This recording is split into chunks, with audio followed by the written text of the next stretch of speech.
माँ और बेटी जो कि अपने घर पर रात के समय सो रही थी और रात के करीब 1 बजे उनके घर पर एक युवक दाखिल होता है और उसकी लड़की का मोबाइल वह युवक देखता है।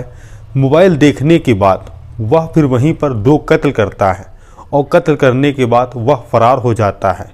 अब आप भी सोच रहे होंगे उस युवक ने उस लड़की के मोबाइल में क्या देखा और कत्ल क्यों किए और ऐसी क्या वजह रही होगी। आप भी जब सच सुनेंगे तो हैरान और परेशान हो जाएंगे और यह कहानी अंत तक ज़रूर सुनें। नमस्कार, मेरा नाम रवि है।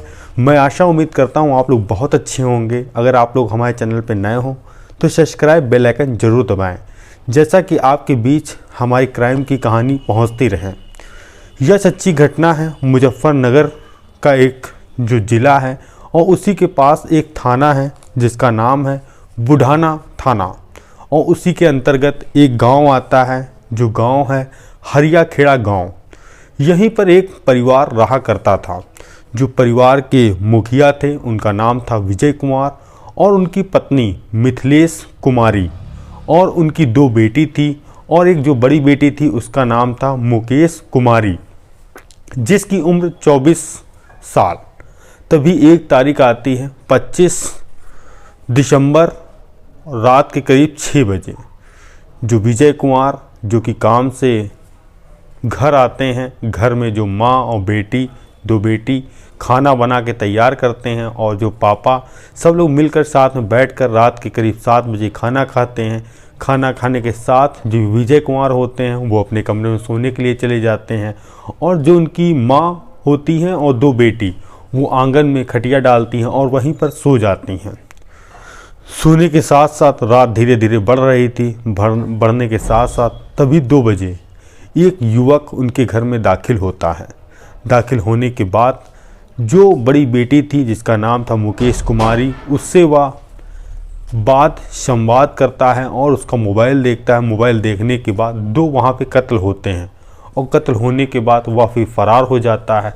अब सुबह के 6 बजे 26 तारीख की सुबह जो उनकी छोटी बेटी जो कि बगल में सो रही थी वह उठती है, अपनी माँ और अपनी बड़ी बहन को आवाज़ लगाती है और उधर से कोई आवाज़ नहीं आती है जिससे वह डर जाती है। डरने के साथ जो उसके पिताजी थे वो पिताजी को आवाज़ लगाती कहती है, पिताजी माँ और बड़ी दी उठ नहीं रही है, आप देखें चल के।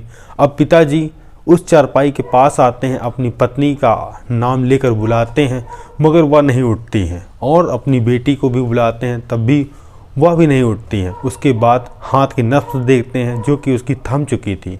अब यह सब देखने के बाद जो विजय कुमार थे वह भी बिल्कुल हैरान और परेशान, क्योंकि रात में जो पत्नी और बेटी ने साथ मिलकर खाना खाया और हंसी खुशी जो कि सोने के लिए बरामदे में गई और उसके बाद सुबह जो कि मृत अवस्था में थी, वह बहुत ही हैरान कर देने वाला सच था।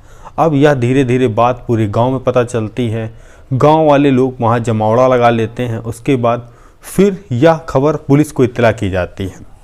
जो बुढ़ाना थाना का पुलिस अब वहां पहुंच चुकी थी और पहुंचने के साथ जो विजय कुमार थे उनसे पूछती है कि क्या आपको लगता है किसी ने आपकी पत्नी या बेटी का कत्ल किया है।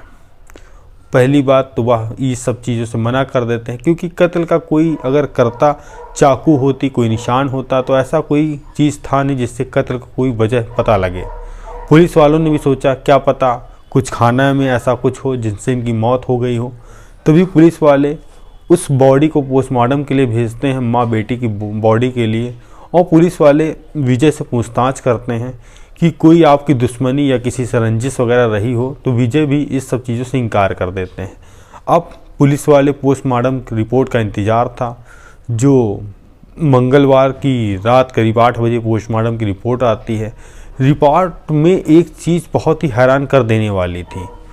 जो बेटी थी सबसे पहले उसका कत्ल हुआ, उसके बाद उसकी माँ का हुआ और कत्ल करने की वजह यह थी कि गर्दन दाबने से दोनों का कत्ल हुआ, क्योंकि कोई हथियार भी नहीं यूज हुआ, इसीलिए गर्दन दबाई गई जिससे दोनों की मौत हो गई।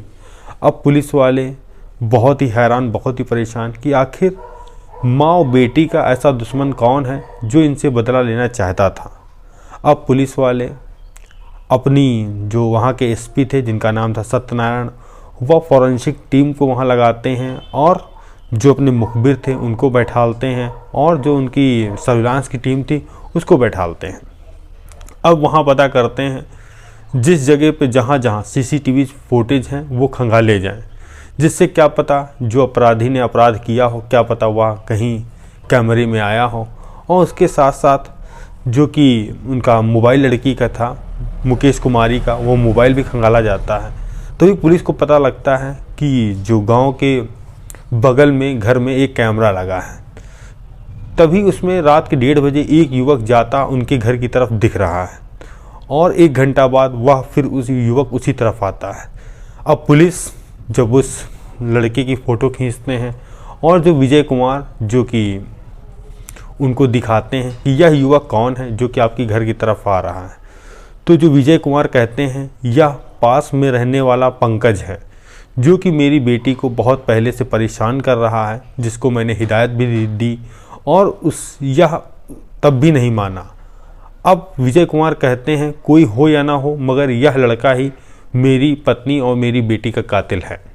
अब पुलिस वालों के लिए भी अहम सुराग मिल गया था क्योंकि रात के समय वह यहाँ पर आया और यहाँ क्या कर रहा। अब पुलिस ने सोचा कि ऐसे तो पहले उठा भी नहीं सकते क्योंकि मेरे पास सबूत भी होना चाहिए। अब पुलिस वाले जो मुकेश कुमारी लड़की थी उनकी, अब उसके मोबाइल का डाटा अपने पास लेते हैं और उसको सर्विलांस पे लगाते हैं और जो जो नंबर पे बात हुई उनको सब रडार पे रखते हैं।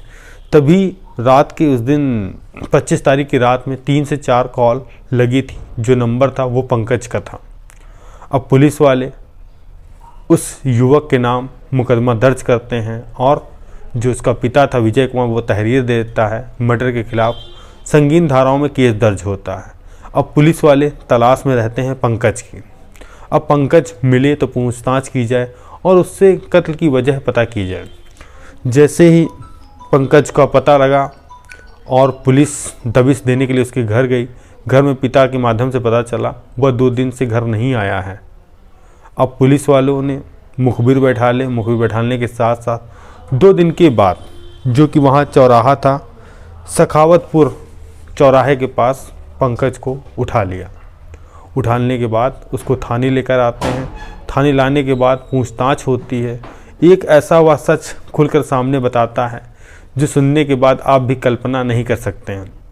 पंकज कहता है कि 4-5 साल पहले से हम लोगों का प्यार है, हम लोग बहुत लंबे समय से एक दूसरे से बात करते आ रहे हैं और यह बात जो कि मुकेश कुमारी के घर वालों को पता लग गई थी, जिसके बाद उन लोगों ने हम लोगों की पाबंदी लगा दी थी और मिलना जुलना बंद कर दिए थे।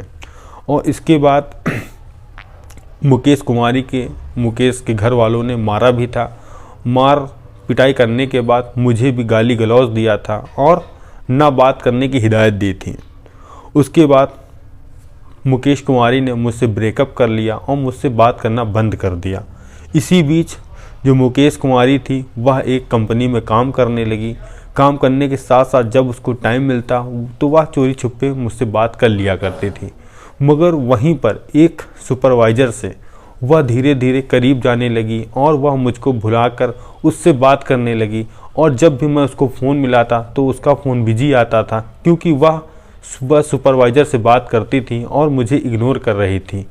और उस दिन की रात 25 दिसंबर की रात जब मैं फ़ोन मिला रहा था तो उसका व्यस्त बता रहा था और जब मैंने फ़ोन किया तो उसने अपनी माँ को पकड़ा दिया। माँ ने उसकी तमाम अनेक गाली दी। उसकी गाली देने के बाद बोली कि वो सो रही है और जब मैं जाकर देखा तब वह अपने दूसरे प्रेमी से बात कर रही थी। और यह सब देखकर मुझे बहुत ही क्रोध आया। जब मैंने उससे फ़ोन मांगा तो मैंने लास्ट मोबाइल में कॉल देखा तो उसके उसी नए प्रेमी की कॉल थी। यह सब देखने के बाद मैं बर्दाश्त नहीं कर पाया और मैंने अपना आपा खो दिया। जैसे मैंने अपनी प्रेमिका उसकी माँ का कत्ल कर दिया। और तो पुलिस वालों ने कहा कि तुमने उसकी माँ का कत्ल क्यों किया? तो उसने कहा कि जब मैं उसकी बेटी का गला घोट रहा था तो मुझे लगा कि जो इसकी माँ मिथिलेश कुमारी है वह सब लेट कर देख रही है और वह मेरे खिलाफ़ धारा में केस दर्ज करा देगी, तो मैंने सोचा क्यों ना इसको भी यहाँ ख़त्म कर दिया जाए। और हुआ कुछ ऐसा, पुलिस ने मुस्तैदी दिखाने के साथ साथ आरोपी को गिरफ्तार कर लिया, जेल भेज दिया। और ऐसी मोहब्बत उसके क्या काम आई जिसमें 2 जानें गई और अपना खुद सलाखों के पीछे है, और 10 से 15-20 साल वह छूटना मुश्किल ही नहीं, नामुमकिन हो जाएगा। यह कहानी सुनाने का उद्देश्य हमारा किसी को परेशान करना नहीं, बल्कि आप लोगों को सचेत करना है। सावधान रहें, सतर्क रहें और हमारे चैनल पर जुड़ते रहें और सब्सक्राइब करते रहें।